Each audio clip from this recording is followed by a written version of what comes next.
Bonjour et bienvenue pour cette vidéo sur le thème de l'estime de soi.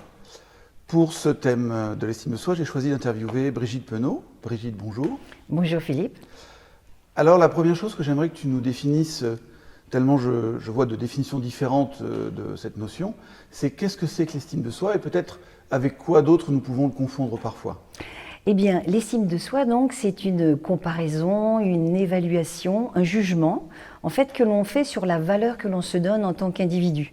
C'est-à-dire que ça va se situer au niveau de l'identité, de qui nous sommes. Et c'est vrai que la différence que je souhaite faire, c'est avec la confiance en soi. La confiance en soi, pour moi, c'est vraiment quelque chose qui va se rapporter aux capacités, hein, aux manières de faire. C'est-à-dire, est-ce que nous osons faire quelque chose, est-ce que nous n'osons pas? Et pour moi, donc, ce sont deux choses qui sont, bien évidemment, je dirais, elles ont des rapports, elles ont des points communs. Par contre, il y a des manières différentes de les traiter. Qu'est-ce qui va, dans notre histoire, construire l'estime de soi, en tout cas construire une bonne estime de soi, ou au contraire, créer un déficit d'estime de soi?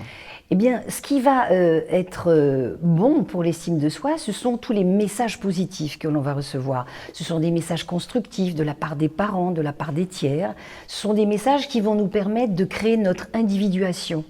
C'est-à-dire de devenir un individu à part entière avec des encouragements, avec un cadre, avec des règles qui vont permettre d'être droit en quelque sorte, hein, dans ses chaussures, quoi, dans ses bottes. Et c'est-à-dire vraiment qui va nous permettre de grandir sur une base bien sûre. Ce qui construit, donc, ce sont effectivement tous ces messages, tous ces éléments qui vont permettre c'est comme si on avait des bonnes bases, et donc ensuite on va pouvoir construire les étages de l'individu que nous sommes. D'accord ? Ce que j'entends, c'est que c'est tous les messages de personnes importantes dans mon histoire, Absolument. tous les messages positifs qui construisent une bonne estime de soi. Tout à fait. Et ensuite, ça va être renforcé par tout ce que je vais accomplir. Exactement. En lien avec cette conscience de ma valeur. C'est ça, c'est qu'à chaque fois que je vais faire quelque chose de bien, ça va venir effectivement renforcer la valeur que je me donne, en quelque sorte. Et donc, dans le sens inverse, bien évidemment, qu'est-ce que c'est qu'un manque d'estime? Comment je vais faire pour avoir un manque d'estime? Eh bien, c'est parce que je vais recevoir des messages qui, au contraire, vont être destructeurs, vont être des messages qui ne sont pas des messages de stabilité, de sécurité, de reconnaissance. On dit souvent que les deux choses les plus importantes, c'est l'amour qui est donné par la maman et la reconnaissance par le papa. Eh bien, s'il y a un manque à partir de pour ces apports, eh bien, effectivement, il va y avoir une estime de soi qui sera fragile ou qui sera basse. Alors juste peut-être pour rassurer les parents qui seraient en train de se mettre en panique à cet Oui. endroit de la vidéo, est-ce que tu veux bien développer un peu cette idée aussi qu'il y a une différence entre ce que je donne à mon enfant, en tout cas ce que je crois donner et ce que je donne, et puis Oui. La responsabilité de l'enfant dans comment il va prendre aussi les Absolument. messages qui lui sont donnés, même quand ils sont positifs. C'est vrai qu'il n'y a pas de parents parfaits, comme il n'y a pas d'enfants parfaits, c'est-à-dire que les parents feront toujours du mieux qu'ils pourront, et il ne faut effectivement pas qu'ils soient coupables d'avance. Simplement, c'est se dire que ce qui est important, c'est d'avoir comme objectif que tout ce que l'on va donner à l'enfant va lui permettre de grandir. Par exemple, de temps en temps, le disputer parce qu'il a fait quelque chose qui n'est pas bien est une excellente idée, parce que c'est ce qui va faire justement ce cadre sur lequel il va pouvoir s'appuyer, cet enfant. Hein. Donc non, pas de panique pour les parents, simplement savoir qu'il ne faut pas toucher l'identité. C'est-à-dire que là aussi, il faut vraiment faire une différence entre qui je suis et ce que je fais ou ce que je sais. À partir du moment où j'estime toujours mon enfant, c'est-à-dire où je vais toujours faire attention à son identité, à la personne qu'il est, et à être positif par rapport à son identité, par contre, il est évident que je peux dire que tel comportement n'est pas bon, ou bien telle attitude, telle stratégie n'est pas bonne, etc. C'est ça qui est très très important, c'est de toujours l'aimer, le reconnaître, et cependant d'avoir un cadre très très clair, avec des règles de fonctionnement, où là on pourra intervenir, mais pas sur l'identité. L'identité, c'est vraiment ce que je dis toujours, nous sommes tous des êtres uniques et magnifiques, et ça il ne faut jamais l'oublier. Est-ce que je pourrais résumer ça en disant que quand un parent va s'adresser à son enfant, toutes les phrases qui démarrent par « tu es », qui traitent de l'identité, doivent être suivies de quelque chose de positif? Oui. Et à côté de ça, tout ce qui va démarrer par ce que tu fais ou ce que tu as peut pointer des choses positives ou négatives. C'est parfaitement résumé, voilà, c'est exactement ça. Tu es quelqu'un de bien, et cependant, il y a des choses que tu n'as pas bien fait, par exemple, ça n'est pas grave. Mais ne jamais de dire tu es nul, tu es incapable, on ne peut jamais te faire confiance, parce que c'est vraiment ces mots-là qui vont détruire l'estime de soi. Quand j'ai un déficit d'estime de moi, Oui. qu'est-ce que ça va générer dans ma vie d'adulte? Alors, ce que je dis toujours, c'est qu'il y a 4 catégories de personnes. Il y a des personnes qui ne vont jamais rien faire, qui ne vont pas avoir d'objectifs, etc., parce qu'ils se disent de toute façon, je vais me planter, je suis nul, donc il n'y a aucune chance que ça fonctionne. Deuxième catégorie, ce sont les gens qui font des choses, mais comme ils sont persuadés qu'ils ne sont pas capables et qu'ils ne sont pas estimables, ils vont également, là, en dépit du fait qu'ils font, ils vont tout planter en quelque sorte, ils vont vraiment tout rater. Troisième type de personnes, c'est ce que nous appelons les imposteurs, ceux qui ont un complexe de l'imposture, c'est-à-dire ce sont des gens qui font plein de choses, qui réussissent tout, mais vraiment à un prix incroyable, c'est-à-dire qu'ils vont avoir beaucoup de stress, ils vont ne jamais capitaliser leur réussite, ils vont toujours dire mon Dieu, mais et c'est là le coup de l'imposteur, ils vont toujours se dire là on va découvrir que je ne suis pas aussi capable et quelqu'un d'aussi bien qu'ils imaginent, etc. Et puis la quatrième catégorie, ce sont les gens qui n'arrêtent pas de dire je suis bien, je réussis tout, je suis fantastique, etc. Et ils le disent tellement que manifestement il y a quelque chose qui ne fonctionne pas en fait à ce niveau-là, c'est qu'ils n'en sont pas sûrs eux-mêmes. Alors, imaginons, je me reconnais dans une des 4 catégories que tu viens de décrire là. Je ne peux pas revivre mon enfance parce qu'elle est, voilà, elle est derrière moi, même Exactement. si on peut l'explorer dans le champ thérapeutique. Oui. Qu'est-ce que je peux faire moi, adulte maintenant, pour améliorer l'estime que j'ai de moi, pour du coup peut-être mieux réussir dans les domaines de vie qui m'importent? Alors, la première chose, c'est de savoir que tout ce qui a été appris peut être désappris. Ça, c'est une chose importante, y compris après 6 ans, parce que souvent on limite un peu. Oui, oui. Et ensuite, tout ce qui n'est pas su peut être appris, quel que soit l'âge aussi. Il n'y a pas que les enfants qui apprennent, c'est tout au long de notre vie, nous apprenons. Et donc, à partir du moment où je sais ça, eh bien, il est vraiment important aussi de savoir une chose, c'est que ce que nous vivons et que nous codons ne sont que des perceptions. La vérité, ça n'est pas ce que nous allons intégrer à l'intérieur de nous, ce sont toujours des perceptions de la réalité. Donc, comme la réalité n'existe pas, eh bien, nous pouvons toujours créer un monde, c'est-à-dire le nôtre, et donc se dire que tout ce qui s'est passé va pouvoir être changé en termes de perception, en allant chercher nos ressources, et puis surtout en comprenant que à chaque fois qu'il s'est passé des choses difficiles, eh bien, les gens, justement, notamment les parents, ont toujours fait du mieux qu'ils pensaient. Donc, c'est ne pas rendre coupables les autres, mais de se dire « je suis responsable dans cette perception de ce que j'ai intégré et par conséquent, je peux modifier ça dans la construction que j'ai du souvenir ». Et donc, effectivement, aller chercher des ressources, travailler sur la restauration de ce qui s'est passé, comprendre ce qui s'est passé, et le fait de comprendre, d'accepter, après c'est ce qu'on appelle le processus de changement, prise de conscience, acceptation, changement, et ensuite mise en place du changement dans ma vie quotidienne avec de nouveaux comportements. Alors, quand je t'entends, je me dis c'est super, je peux agir sur qui je suis, sur ce que je suis devenu, et pour que demain ce soit différent. Et en même temps, je me dis, mais comment est-ce que je peux faire ça si j'ai toujours pensé que je ne valais rien? Oui. Comment je peux faire pour penser demain que je vaux quelque chose? Quel genre de processus va me permettre de faire cette transformation, cette bascule-là? Alors, je redis ce que je disais par rapport au processus de changement, prendre conscience, déjà prendre conscience que ce qui est à l'intérieur de moi, c'est quelque chose que j'ai créé. Et donc, comme je suis responsable de ça, je peux changer cette perception. Alors, évidemment, comment on va pouvoir le faire? C'est soit en faisant une thérapie, soit en faisant des stages de formation qui, néanmoins, seront suivis d'un suivi, si je puis dire. Donc, ça, c'est important. Et c'est vraiment... Tout ce que nous construisons dans notre esprit, la pensée est créée. La pensée n'existe pas réellement. C'est vraiment quelque chose, encore une fois, que j'ai construit, que je vais pouvoir déconstruire. Et en fonction de ce que je veux, aller chercher exactement la représentation de ce qui est important pour moi. Déjà, la rendre présente à mon esprit pour que je sache avoir cet attracteur qui va me permettre d'aller vers quoi je veux. Et ensuite, de travailler avec quelqu'un qui va nous permettre de savoir comment je vais aller vers cette nouvelle représentation, de quoi j'ai besoin, quelles sont les choses que j'ai à l'intérieur de moi, parce que tout le monde, tous les gens qui ont un manque d'estime ne l'ont pas du tout créé de la même manière.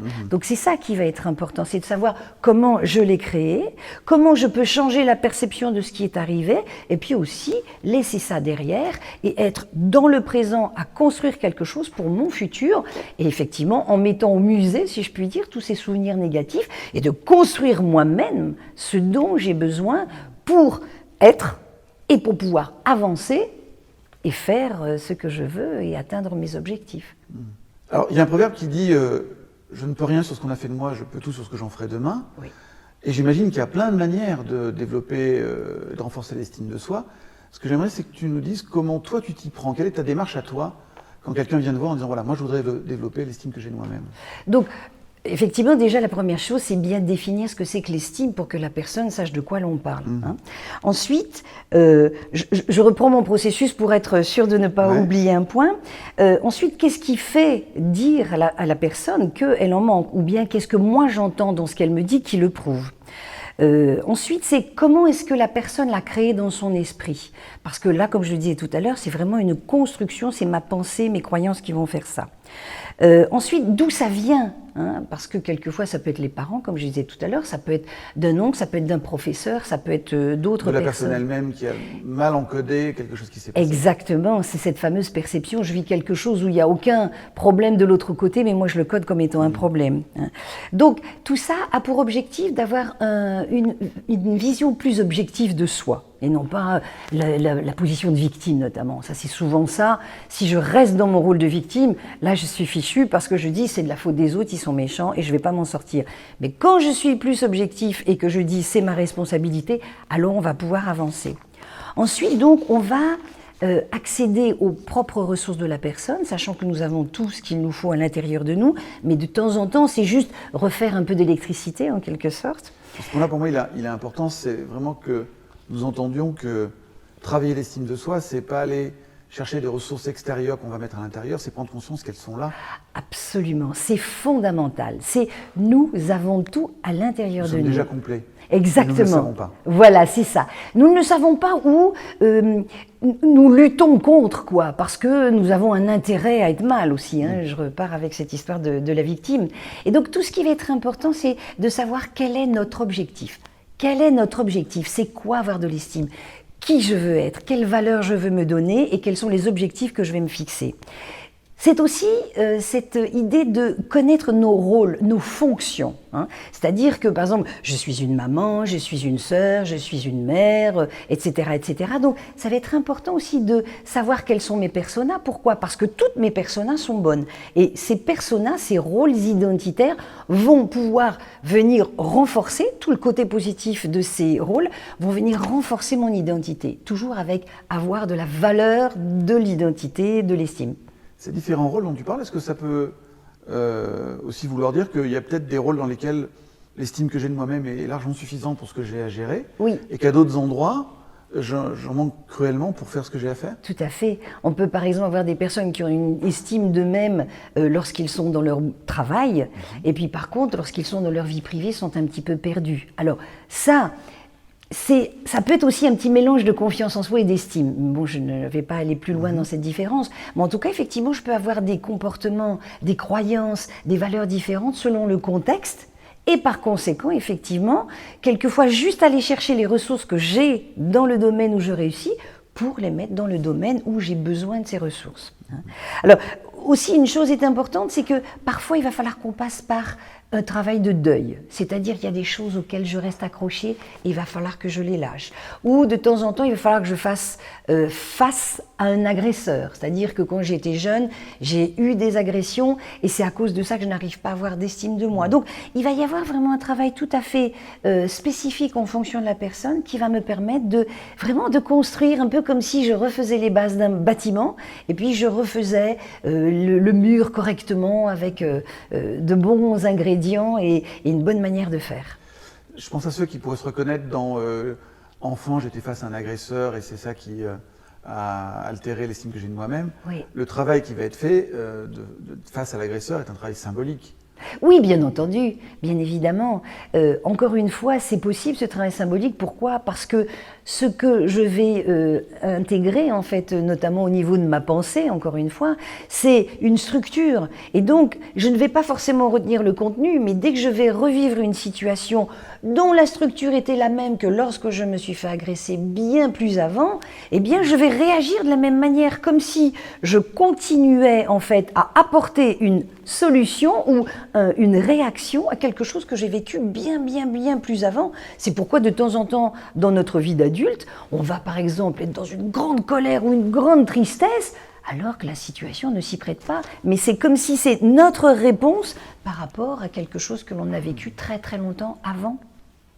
Et ce changement peut être fait de manière symbolique parce que notre cerveau ne fait pas la différence entre une situation réellement vécue et fortement imaginée. Absolument. Le cerveau ne fait pas la différence entre le réel et le virtuel. Donc tout ce que je crois vrai est vrai parce que je l'ai mis dans mon cerveau. Donc encore une fois, c'est cette histoire de perception.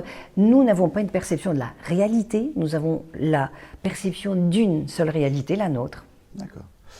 Les étapes suivantes pour boucler le travail sur l'estime Alors, de soi? une fois que nous avons fait donc tout ce travail de ressources, de restauration aussi, de savoir quel est le cadeau de la vie que nous sommes, de ce que nous avons reçu comme cadeau de nos parents, y compris quand ils ont été toxiques, eh bien c'est vraiment d'aligner ça à l'intérieur de nous. Alors nous avons des méthodes tout à fait particulières pour le faire, et pour vraiment sentir à l'intérieur de soi, parce que ça n'est pas qu'un travail mental, c'est important pour notre cœur, c'est important pour notre corps, pour notre énergie, et bien vraiment d'en être conscient à l'intérieur de nous, de toucher ce que j'appellerais notre part divine pour qu'elle soit renforcée. Et puis évidemment, pour que quelque chose soit toujours très fort, eh bien c'est apprendre aussi à le redistribuer à l'extérieur parce que ça va générer des flux énergétiques qui vont faire que plus nous allons nous servir de ça et pour nous et pour les autres, et plus ça va se renforcer. Donc prendre conscience de ma valeur, ressentir ce que ça fait dans mon corps et apprendre à diffuser ça autour Exactement. M'aimer inconditionnellement pour pouvoir effectivement le redistribuer aux autres pour donner la même chose en quelque sorte. Donner à cet univers ce dont il a besoin, notamment aujourd'hui. Les dernières étapes du processus qui vont amener... Alors, dans les dernières étapes du processus, donc une fois que nous avons fait tout ce travail, il va être très important d'être conscient, dans un premier temps, que chaque jour, nous avons besoin de remettre ça en route. C'est-à-dire, tous les matins, par exemple, se prendre quelques minutes pour dire « je suis quelqu'un d'estimable, je suis quelqu'un d'aimable et je m'aime ». Enfin bon, ça fait peut-être un peu bizarre de le dire comme ça, mais c'est ça, et je m'aime et je suis responsable de ça. Je ne dois pas attendre des autres qu'ils m'aiment, c'est moi qui en suis responsable. Et pour ceux qui pourraient trouver bizarre de se répéter des phrases positives sur soi, Ouais. Il faut qu'ils prennent conscience qu'ils se répètent des phrases négatives Exactement. à longueur de journée sur eux-mêmes et que c'est pas plus juste. Tout à fait, tout à fait. Et c'est beaucoup moins aidant. Exactement. C'est pour ça que de temps en temps, les gens disent « oui, mais si effectivement je dis que je m'aime, pourquoi ça marcherait? Ça n'a jamais marché. » Ça a marché, effectivement, quand on me disait « je ne m'aime pas » ou « je suis ridicule, je suis nul », etc., etc. Et puis pour ceux que j'entends parfois me dire « mais si je fais ça, je vais finir par me la péter ». Et Ah oui, je ça leur oui. dis souvent que leur déficit en estime de soi est tel qu'avant qu'ils arrivent à se la péter, il y aura du chemin, quoi. Alors ça, c'est la première des choses, effectivement. Et deuxièmement, on le traite. On le traite pendant la formation que je fais. C'est-à-dire qu'effectivement, ce qui est bizarre, c'est que lorsque on est en manque d'estime, il y a une partie de nous qui veut s'estimer.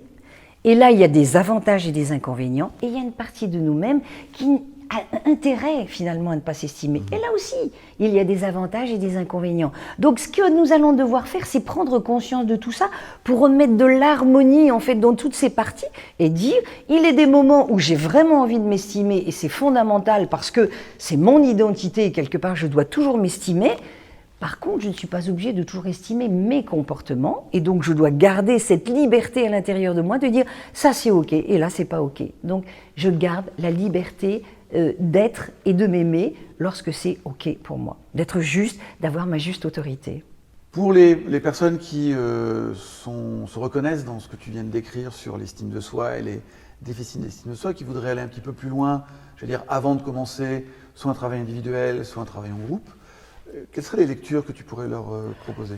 Oui, je pense notamment à Jean Montbourquette, qui est aujourd'hui un monsieur qui était un prêtre canadien et psychologue. Et hormis l'histoire qu'il soit prêtre, c'est vraiment quelqu'un qui avait une approche de l'estime de soi qui était fantastique, enfin qui est toujours fantastique puisqu'on continue son enseignement. Et son livre s'appelle De l'estime de soi à, je sais plus, de l'estime de soi, l'estime du soi, quelque chose comme ça. En tout cas, tout ce que Jean Montbourquette a écrit sur l'estime de soi est très important.